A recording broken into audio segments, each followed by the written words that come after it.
Bonjour à tous et bienvenue pour cette nouvelle vidéo. Aujourd'hui, je vais vous faire un nouvel update lecture. Alors je sais, j'en ai posté un la semaine dernière, cependant j'ai réussi à poser 2 jours juste après le lundi de Pâques, donc je n'ai pas travaillé jusqu'à mercredi et du coup j'en ai profité pour lire pas mal ce week-end.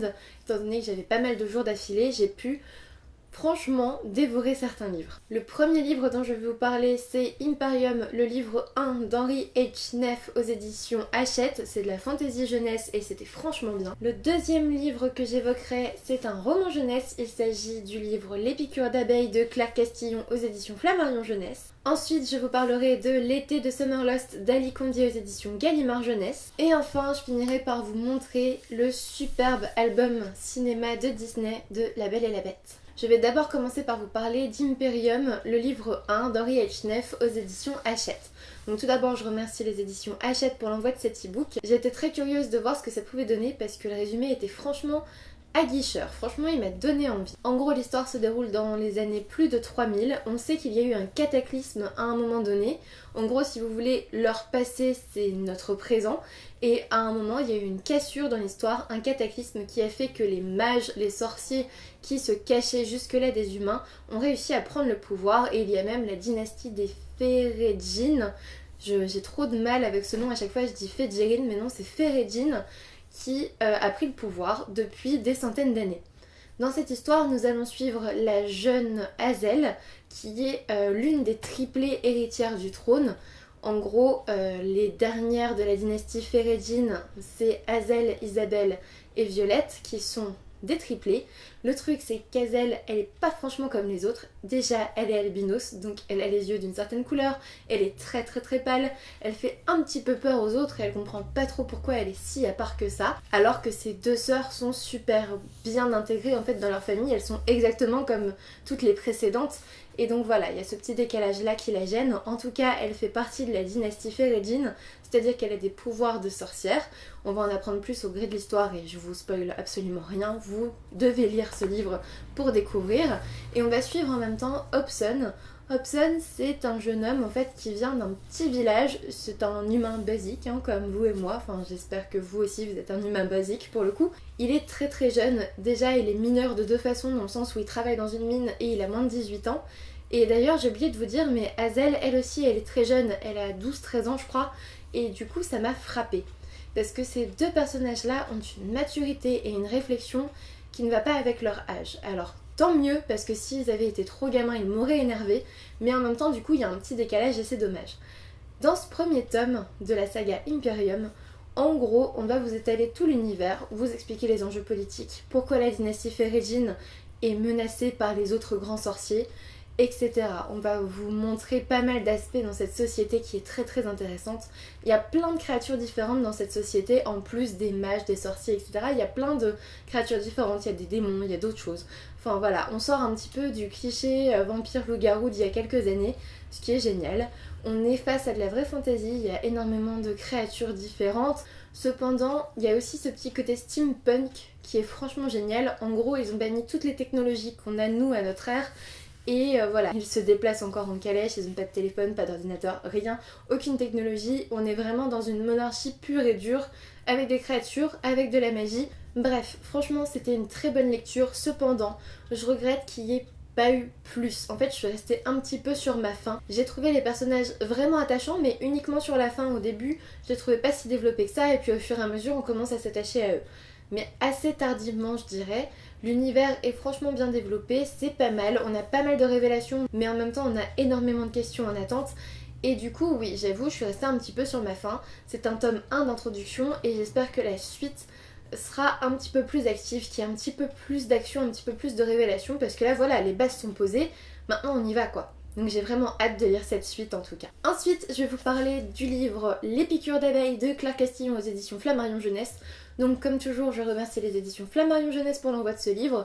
C'est un livre à lire dès 11 ans, donc vous vous doutez que je suis pas franchement dans la tranche d'âge, mais je l'ai quand même trouvé trop mignon. Dans cette histoire, on va suivre le petit Jean qui a 11 ans je crois, qui va rencontrer la jeune abeille, qui est une jeune fille invitée au mariage de la marraine de Jean. Et donc voilà, Jean va avoir son premier émoi amoureux, il va vouloir lui écrire des lettres, il va tout faire pour que cette jeune fille l'aime, mais il va vite s'apercevoir que c'est pas comme ça que ça marche et que c'est pas si facile que ça. En tout cas, ce que j'ai beaucoup aimé dans ce livre, en dehors du fait que c'est un roman jeunesse et du coup j'étais pas franchement la cible, j'ai quand même pas mal apprécié ce livre dans le sens où la plume de Claire Castillon est franchement très drôle. Elle a la faculté de mettre des petites touches d'humour au fil de son récit et en gros Jean je l'ai trouvé franchement attachant de par ses réflexions très enfantines, de par... Voilà, j'ai trouvé que c'était pas un enfant agaçant comme certains peuvent l'être. Je suis désolée mais tous les enfants ne sont pas mignons. Et bah celui-là il est vachement mignon et pourtant il y a des thèmes franchement importants qui sont abordés dans ce livre. Il y a des parents qui sont pas forcément adaptés, c'est pas forcément les meilleurs parents du monde sérieusement. Il va découvrir l'importance de ses meilleurs amis, l'importance de sa fratrie aussi. Il va découvrir que sa sœur, elle au moins, elle est toujours là pour lui. Et puis bien sûr, on va évoquer surtout sa première amourette et puis ce qui va en découler du coup de cette relation avec cette abeille. Abeille mérite totalement son nom, elle est très piquante hein, dans ses lèvres, franchement faut pas l'énerver la petite, hein, assez garce sur les bords. Mais c'est fait avec humour, c'est très bien écrit et j'ai beaucoup apprécié ce roman jeunesse contre toute attente. Je pensais pas l'apprécier autant en fait. C'est vraiment la plume de Claire Castillon que j'ai beaucoup aimé. Et du coup, je suis très curieuse de savoir ce que ça peut donner cette plume dans un roman qui n'est pas trop jeunesse. Et je vais suivre cette auteure, ça c'est certain. Si elle publie un livre qui n'est pas jeunesse ou alors si elle en a déjà publié un, parce que je crois qu'elle en a publié qui n'étaient pas forcément des romans jeunesse comme celui-ci, ben je les lirai avec plaisir. En tout cas, si vous êtes dans la tranche d'âge, c'est-à-dire que vous avez plus de 11 ans, mais pas trop vieux non plus, ou alors vous avez quelqu'un qui pourrait correspondre à cette tranche d'âge visée, franchement foncez, il est très très mignon, très attachant, et franchement à n'importe quel âge on va rigoler des réflexions de Jean et on va le trouver très attachant et très mignon, en fait c'est très très mignon. Maintenant je vais vous parler de L'été de Summerlust d'Ali Kondi aux éditions Gallimard Jeunesse. Alors c'est un livre que je vous avais présenté dans les sorties livresques d'avril, il m'intéressait beaucoup, mais j'avais pas forcément prévu de l'acheter, et puis je me suis baladée en librairie, et puis regardez cette couverture, elle est magnifique, mais vraiment magnifique. Les détails, etc., enfin c'est exactement l'histoire, et j'ai trouvé ça vraiment bien. En fait, dans cette histoire, on va suivre Cédar, alors c'est une jeune fille, c'est un prénom très original d'ailleurs que j'ai mis dans mon dernier Top 10 Tuesday sur les prénoms féminins originaux. Donc nous allons suivre Cédar, qui a perdu son père et son petit frère il y a 1 an. Donc là on est bien sûr en été et elle les a perdus dans un accident de voiture il y a 1 an. Cet été, après l'anniversaire du décès de son père et de son frère, sa mère, Cédar et son petit frère vont partir en vacances dans la maison qu'ils ont achetée tout près de la famille de sa mère je crois. Il me semble que c'est de sa mère, sinon son père, enfin d'un de ses parents. Et voilà, ils ont acheté une maison là-bas, ils vont passer tout l'été là-bas. Et elle, ce qu'elle découvre, c'est que c'est bizarre, il y a un garçon qui est habillé d'une façon assez vieillotte, qui passe tous les jours à la même heure devant sa maison en vélo, et du coup, elle sait pas trop ce qui se passe, mais elle va le suivre. Et en gros, tout va se dérouler autour d'un festival de théâtre qui se déroule dans cette ville tous les ans. Et on va dire que ce livre m'a beaucoup touchée dans le sens où on va pouvoir voir Cédar qui va faire peu à peu son deuil de ses proches disparus. Elle va avoir beaucoup de souvenirs d'eux, il y a beaucoup de tristesse dans ce livre mais en même temps beaucoup d'espoir.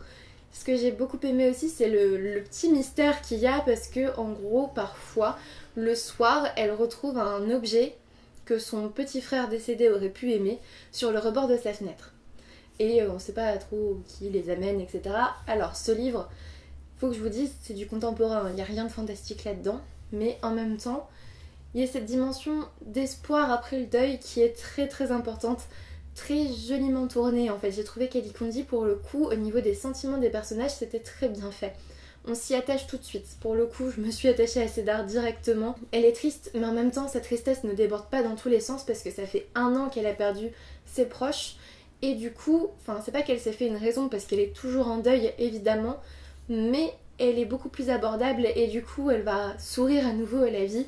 Elle va aussi faire son deuil petit à petit grâce à ce petit garçon qu'elle va rencontrer, grâce à une enquête aussi, parce qu'il y a une enquête au niveau d'une actrice qui est décédée pas mal d'années auparavant et qui participait au festival de théâtre dans lequel ils vont être embrigadés.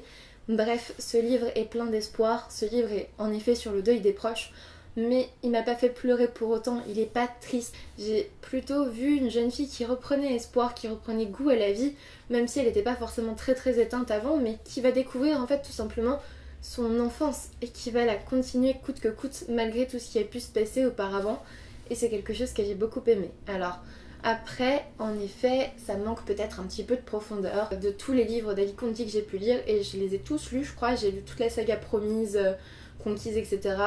et Atlantia, qui était celui d'avant. À chaque fois il y avait une connotation fantastique, là elle n'y est pas, c'est du contemporain pur, il n'y a pas de fantastique du tout. Et à chaque fois j'ai trouvé que ça manquait de profondeur, que ça allait peut-être pas assez loin.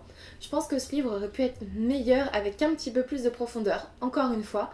Cependant, il m'a touchée, je l'ai trouvé bien fait. C'est un livre touchant et plein d'émotions que je vous conseille vivement si le sujet vous intéresse. Enfin, j'ai pris le temps de me plonger dans l'album Disney Cinéma de La Belle et la Bête. Alors je vais pas vous dire qu'il est génial, exceptionnel et que les photos sont magiques parce que je pense que vous vous en doutez déjà, si je l'ai acheté c'est pas pour rien. Ce que j'ai beaucoup aimé en fait c'est que vraiment on a les plus belles photos du film, mais pour de vrai. C'est-à-dire par exemple, vous savez quand la Belle se rapproche de la Bête, ces deux photos là elles sont géniales quoi. Elles sont franchement magiques. En tout cas, ce que je peux dire de cet album, c'est qu'on a vraiment les plus belles photos du film et que ça a été un vrai plaisir de reparcourir ces photos. Cependant, au niveau du texte, c'est pas ça quoi. C'est ultra enfantin, c'est ultra simpliste et je trouve ça dommage.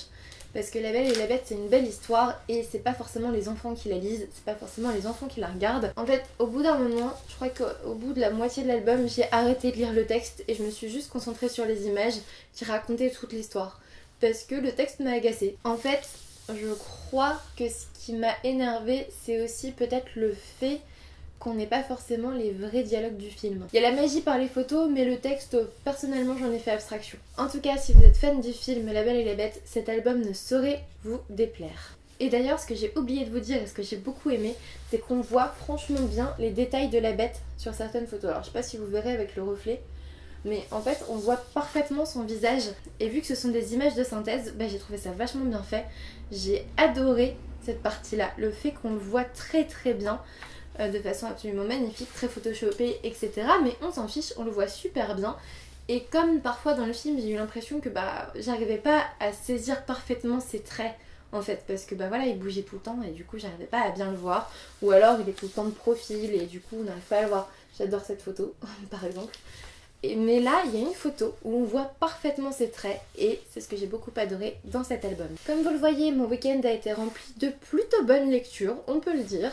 Un album qui était absolument magnifique, un livre contemporain plutôt sympathique et très touchant, un roman jeunesse très drôle, très mignon, très touchant et aussi très rapide à lire. Et enfin, une histoire de fantasy jeunesse que j'ai adoré découvrir. C'est maintenant terminé pour cette update lecture, j'espère qu'il vous aura plu. N'hésitez pas à me dire en commentaire si vous avez lu certains de ces livres ou s'ils vous font envie tout simplement. Évidemment, je vous laisse vous abonner à ma chaîne si vous avez aimé cette vidéo histoire de ne rien louper de ce que je fais. Un petit pouce bleu, ça fait évidemment toujours plaisir. De toute façon, je ne sais pas pourquoi je vous le dis, vous savez déjà ce que vous avez à faire si vous le souhaitez. Et moi je vous dis à bientôt pour une nouvelle vidéo.